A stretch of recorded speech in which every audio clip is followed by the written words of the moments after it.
falando há alguns domingos sobre seitas, né? Sobre a diferença entre uma igreja e uma seita. E isso é de suma importância para nós como cristãos, você precisa saber identificar. É comum hoje nós vermos aí na internet cristãos, né, compartilhando coisas, por exemplo, de padres ou de hereges, né, pessoas que não têm um compromisso sequer com a palavra de Deus, com as Sagradas Escrituras.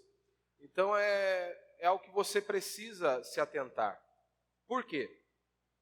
Por exemplo, você vai compartilhar algo lá do Fábio de Mello. Ah, porque essa frase é linda, é maravilhosa, e o que ele falou é verdade. Até relógio quebrado dá hora certa 2 vezes, meu irmão. Essa é a realidade, até relógio quebrado dá hora certa as 2 vezes aí. Pelo menos ele acerta 2 vezes. E aí não tem como você compartilhar algo desse nível, porque vai totalmente contra a sua fé. Os valores que ele defende são completamente diferentes dos nossos. E aí você não se restringe apenas a um líder religioso do catolicismo romano, mas você pega homens como Cláudio Duarte e muitos outros que estão aí, hereges escancarados, como Vitor Azevedo, David Leonardo, Tiago Brunet e outros nomes que estão aí em destaque na mídia. Você não deve compartilhar coisas dessas pessoas, porque talvez você possa até, e aqui é algo até meio difícil, né? Porque se você tem um entendimento correto, você não vai ouvir esses homens. Se você tem um entendimento correto e a sua fé está solidificada na palavra de Deus, você não vai ouvir os absurdos que David Leonardo, Vitor Azevedo e muitos outros vão falar aí, né? Esses cristãos modernos aí, né? Se assim podemos chamá-los. E aí o problema é o seguinte: primeiro que você já está perdendo tempo da sua vida, e a Escritura diz que nós devemos remir o tempo. Então você não pode ficar perdendo tempo. E aí se você ouve algo deste nível, né, e você às vezes pode postar isso, seja nas redes sociais, em algum meio aí de comunicação, muitas vezes as pessoas, todos nós aqui, nós servimos de referencial para as pessoas. Queira você achar que sim ou que não. Ah, mas eu não sou referencial para ninguém. Sim, todos nós somos. As pessoas estão de olho em nós. E aí se você posta, seja algo do Fábio de Mello, ou de um padre, ou de um pastor, que a doutrina, os ensinamentos dele não estão solidificados nas Escrituras, você pode até ter o entendimento para separar. Isso aqui é bom, isso aqui é ruim. Você consegue distinguir uma coisa da outra e separar, e descartar o que não é bom. Mas nós devemos pensar nos nossos irmãos, nas outras pessoas. Porque, por exemplo, você posta algo de um herege aí, muitas vezes o seu familiar, amigo, colega do trabalho, que não é crente, não é nada, e muitas vezes ele ouve aquela palestra, aquele trecho da ministração, e ele até gosta, e ele pode vir a consumir conteúdos daquela pessoa.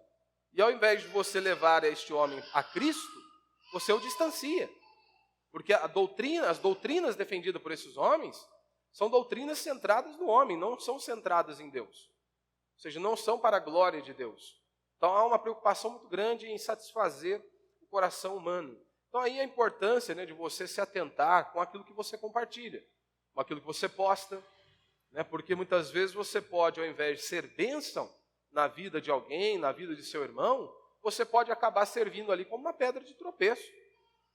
Pode confundir a cabeça de alguém, trazer uma confusão danada, e muitos podem, inclusive, até desviar da fé por conta seja de um vídeo ou de algo que você compartilhou. Então nós devemos sim ficar atentos, né, com aquilo que nós postamos e compartilhamos, e não apenas de maneira superficial. Você não pode ouvir meia pregação de uma pessoa e dizer, não, isso aqui é servo de Deus. Você precisa se atentar ao que ele defende. Que é a denominação dele? Ele está ali representando uma denominação, que há um corpo de doutrinas. Então não importa se neste trecho ele falou algo correto. Por exemplo, você vai pegar o Valdomiro, vai chegar a hora que ele vai falar de pecado. Tipo como a Ana Maria fala, né? A Ana Maria Braga vai falar de pecado também. Vai falar. Então o que nós temos que nos atentar é o seguinte. Porque se alguém vier dizendo, olha, eu sou servo do diabo, eu sou um satanista, faça isso, isso e aquilo, o que você vai fazer? Automaticamente você vai rejeitar. Mas se vem alguém falando em nome de Deus, os crentes abaixam a guarda. Os crentes simplesmente dizem amém. É como se tudo fosse de Deus. E, na verdade, não é assim que funciona. Você precisa examinar, você precisa reter aquilo que é bom, examinar à luz das Escrituras, se há base bíblica para aquilo que aquele homem está falando ou não, para aquilo que ele defende ou não. Então eu e você, nós temos que tomar muito cuidado, não é ouvir meia pregação, mas é você compreender o que aquela denominação defende, quais são os valores, quais são os dogmas, quais são as doutrinas, porque ele está carregando ali. Ah, mas pastor, o fulano lá de determinada denominação, ele diz que não é isso que a igreja dele ou o grupo dele defende. Ele falou num vídeo dele abertamente. Olha, só há duas saídas para esse homem. Só há duas saídas. Ou ele não conhece o conjunto de doutrinas, de normas, os dogmas daquela comunidade, ou ele é um mau caráter. E na verdade, é só uma saída, só pode ser mau caráter. Porque se ele chega a uma determinada posição, por exemplo, nós hoje somos em 4 pastores aqui na Igreja Resgatar. E no dia lá dele ser consagrado, separado ao ministério, ele precisa fazer um juramento à igreja com relação às nossas doutrinas, os nossos valores e aquilo que nós defendemos. Está ali nas Escrituras. Se porventura lá na frente um dos pastores, ele cisma de pregar algo completamente contrário daquilo que ele um dia jurou ali numa reunião solene, o correto é ele chegar diante do presbitério e dizer, eu não quero mais andar junto com vocês por conta disso, disso e disso. Eu não concordo com relação a este ponto doutrinário, então eu não posso negar a minha consciência. Se ele chegar e fizer isso, nós não temos problema algum. Foi homem para assumir a sua posição e ele não vai negar a sua consciência. Pode estar errado, com certeza, mas ele não vai negar a sua consciência. Agora, ele continuar no ministério, sabendo os nossos valores, conjunto de doutrinas, normas, e continuar e pregar algo completamente diferente do que a igreja ensina, isso é mau caráter. Isso é mau caráter. Então, se uma pessoa, mesmo que ela venha a público e dizer, olha, a nossa denominação não defende isso, ou não está baseada nesses princípios, ou ele é um mau caráter, ou ele não conhece o corpo de doutrinas, e é muito difícil, né? Principalmente em igrejas grandes, aí, em denominações grandes, ele precisa, sim, reafirmar esse conjunto de doutrinas, né? Então, você precisa ficar atento, porque muitos desses homens estão na mídia e eles vêm sempre com uma falácia, né? Uma comunicação muito boa. É claro que ele não vai chegar falando de doutrinas, né, como hoje nós vamos falar um pouco aqui do Adventismo, as doutrinas polêmicas e que não encontramos amparo nas Escrituras, ele não vai falar num vídeo e jogar aí nas redes sociais. Óbvio que para você conhecer, você precisa frequentar.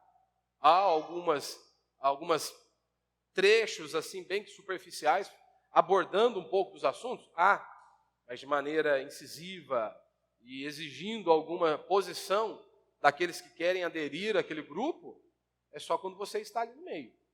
E muitos, inclusive, hoje, né, vão olhar para o Adventismo e vão achar que eles são irmãos em Cristo. Né?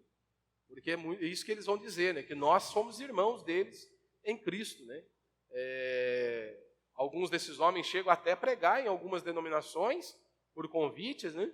Seja pentecostais ou neopentecostais, não sei se já chegaram aí, mas em algumas igrejas até tradicionais. E é um absurdo, porque quando você vai para os documentos históricos desta comunidade, do Adventismo do Sétimo Dia, eles olham para nós como uma seita, como hereges, como um povo que serve a Satanás, que nós distorcemos as Sagradas Escrituras. Mas o fulano de tal não falou isso, pastor. Ou ele está dando migué, ou ele simplesmente está negligenciando os documentos da igreja. Só isso. Não há outra saída. Da mesma maneira, quando nós olhamos para o catolicismo romano. Hoje, a maioria dos padres são todos frouxos também. Como muitos pastores são frouxos. Né? Eles não defendem aquilo que eles acreditam, eles não são raiz, né? A maioria Nutella.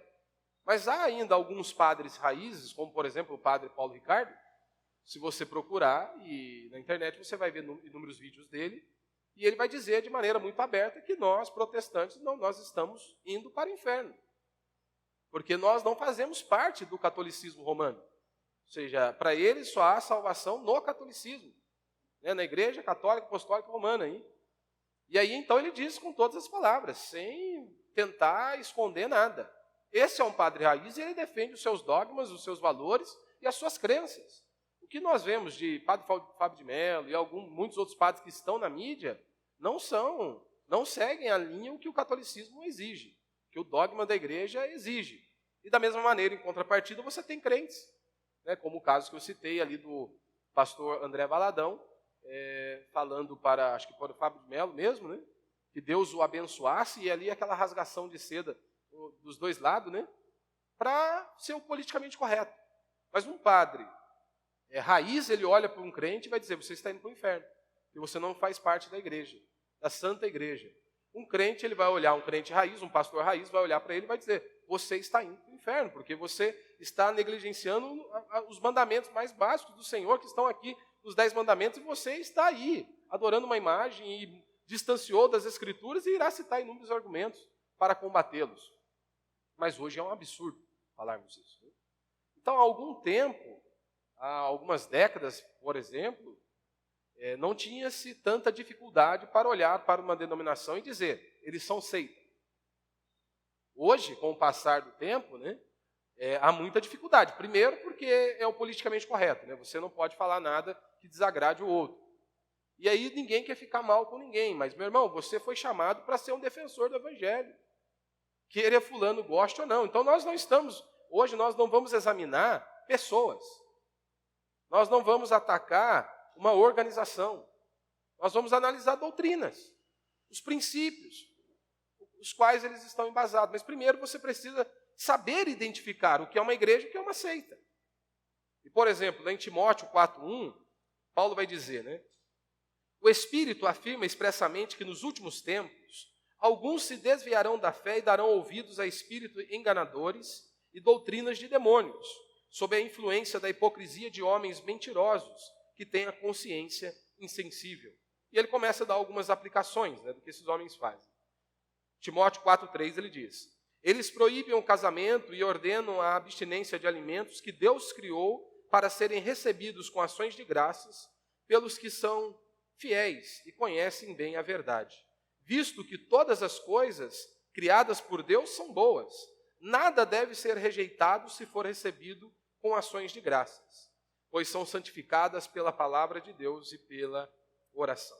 Então, quais que são os sinais típicos, né, de uma seita? Primeiro, uma seita, uma das grandes características de uma seita é que ela tem uma outra autoridade além da Bíblia. Não é apenas a Escritura que é a única fonte de autoridade, de conhecimento do Deus verdadeiro. Toda seita, ela tem essa característica. Basicamente, ela vai carregar esta característica. Como assim, pastor? Nós cristãos, protestantes reformados, nós admitimos que apenas a Bíblia, nós admitimos a Bíblia, e somente a Bíblia, como fonte de conhecimento verdadeiro de Deus. Nós conhecemos a Deus por meio deste livro, porque Deus se revelou a nós. Grande parte das seitas, eles sempre irão carregar uma outra fonte de inspiração, ou uma outra fonte de autoridade que ela se iguala à Escritura, ou se sobrepõe, muitas vezes até às Escrituras. Isso você vê no catolicismo romano, que a tradição fala mais alto que a Escritura. Você vai para seitas como os Testemunhos de Jeová, os Mormons, os Adventistas do sétimo dia, você terá ali outras inspirações, sejam os seus líderes com os seus escritos, que eles falam ou estão de pé de igualdade com a Bíblia. Então, o que uma profetisa fala, ou o que um profeta fala, está no mesmo pé de igualdade que a palavra de Deus. Né? Eles aceitam as revelações diretas, né, da parte de Deus. Outras revelações, seja a palavra de seus líderes, como nós vemos hoje no movimento neopentecostal, movimentos onde homens se intitulam apóstolos, né? E aí, então, se ele se intitula um apóstolo, ele tem a autoridade, a autonomia para trazer o novo ensino. Mas a Escritura condena. A Escritura diz que não existe mais hoje. Esses homens com esse mesmo nível de inspiração, como estava o apóstolo Paulo, João e os profetas do Antigo Testamento, estavam inspirados por Deus. Né? Então, muitos hoje eles se baseiam nisso. E é claro, que todos eles vão citar as Escrituras. Isso é ponto pacífico. Todos eles vão dizer que a palavra de Deus, que a Bíblia norteia aquela comunidade, aquele grupo de pessoas. Só que quando você vai começar a aprofundar e a mexer naquilo ali, você vai perceber que não. A única fonte de autoridade não é as Escrituras. Eles podem falar que a Bíblia é a fonte de autoridade, mas sempre acrescentam algo. Sempre vão dizer, olha, mas o livro tal, mas as revelações do profeta tal, mas a pessoa fulano de tal. É a Bíblia mais isso. A Bíblia mais a tradição oral. Isso é uma característica de uma seita. Não é uma igreja bíblica verdadeira. A segunda característica é que eles vão diminuir a pessoa de Cristo. Se eles diminuem as Escrituras, se eles tentam reduzir a autoridade das Escrituras, eles vão também diminuir a pessoa de Cristo. Ora, aquilo que Cristo fez na cruz do Calvário, a obra redentora de nosso Senhor naquela cruz do Calvário. Porque aí uma coisa começa a puxar a outra. Se a Escritura não é somente a Escritura, se a Escritura não é a única fonte de autoridade que norteia aquela comunidade, é claro que a pessoa de Cristo vai ser diminuída também naquele local. E aí, uma coisa puxa a outra. E aí começa o ensinamento pelas obras, por aquilo que você faz. Você vê no catolicismo romano, você vê no espiritismo, você vai ver no adventismo, você vai ver em todas as seitas. Cada uma com uma característica, mas todas elas vão ensinar, no fundo, a justificação pelas obras.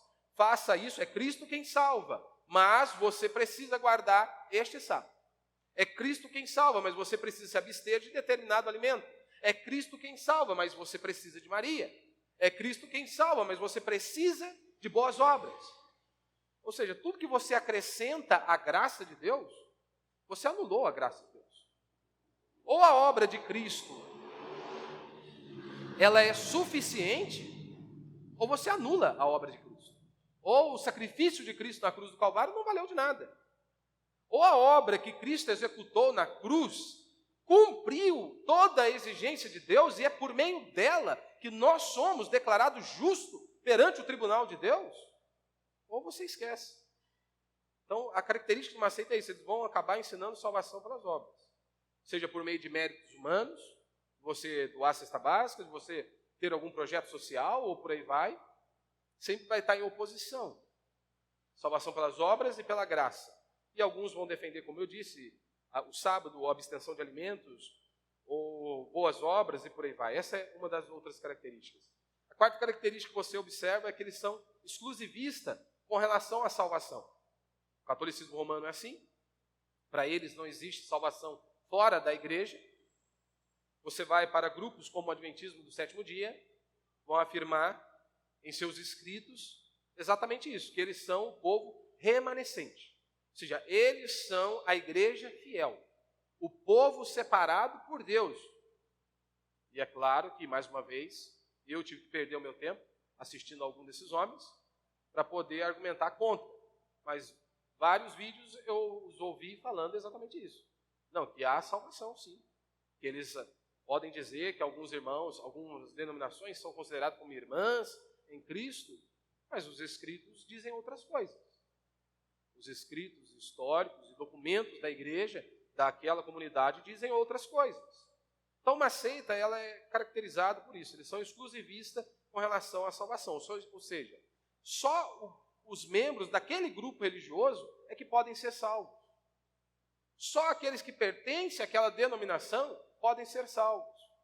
Você nunca vai nos ouvir, nós combatemos veementemente, pelo menos tentamos combater veementemente os falsos profetas, mas nunca você vai nos ouvir dizer que somente na denominação, na nossa denominação, a Igreja Resgatar, é que há salvação. Você nunca vai nos ouvir falando isso. E se você ouvir, você deve ir embora. Porque aí já nos enquadramos aí numa seita. Não fazemos mais parte do povo de Deus. Porque o cristão genuíno, ele acredita, o cristão verdadeiro, ele acredita que a salvação pode vir a qualquer pessoa que se arrependeu dos seus pecados. Pode vir a qualquer pessoa que ele se arrependeu dos seus pecados, ele crê em Cristo, ele crê na obra que Cristo fez na cruz do Calvário. Sim, Deus estenderá da sua graça e da sua misericórdia. Confessou os seus pecados, se arrependeu dos seus pecados, sempre haverá um Deus misericordioso ao lado ali. Então não está presa, a salvação, ela não se limita a um grupo religioso, a uma denominação. Mas as seitas, eles querem manter todo o poder ali com relação à vida eterna, né? E também eles se apresentam aí como o grupo fiel dos últimos dias, né? A única igreja verdadeira que Deus abençoa que Deus guarda, que Deus supre. Em muitos dos escritos aí, dos adventistas, você poderá perceber que nós somos considerados como sinagogas de Satanás. Um povo que se distanciou de Deus, um povo que não obedece, por exemplo, aqui ao Decálogo, onde há a ordem de guardar o sábado, de separar-se para Deus, eles vão dizer que nós somos instrumentos aí, muitas vezes, de Satanás, né? E aí, então, você precisa ter esse entendimento. Não é apenas sair ouvindo qualquer um. Nós temos que aprender a ouvir, devemos aprender e desejar crescer no conhecimento. Mas você tem que avaliar o que aquela pessoa prega, qual é o conjunto de valores, doutrina daquela denominação. Porque esse pastor, ele está representando uma denominação. Ele está representando algum conjunto de doutrina, um corpo de doutrina. Então, eu não posso sair escutando qualquer um. Você quer crescer na fé, você deve ouvir homens que têm um compromisso com a verdade, compromisso com a palavra de Deus, que procuram interpretar o texto da maneira correta. E há muitos homens, servos de Deus aí, seja na internet, ou homens de Deus do passado, que já faleceram, mas que há muitos vídeos aí na internet que você pode obter um conhecimento gigantesco. Então, o meu conselho para você é não perca tempo ouvindo pessoas do Novo Tempo, pessoas aí que defendem doutrinas que são completamente diferentes das nossas.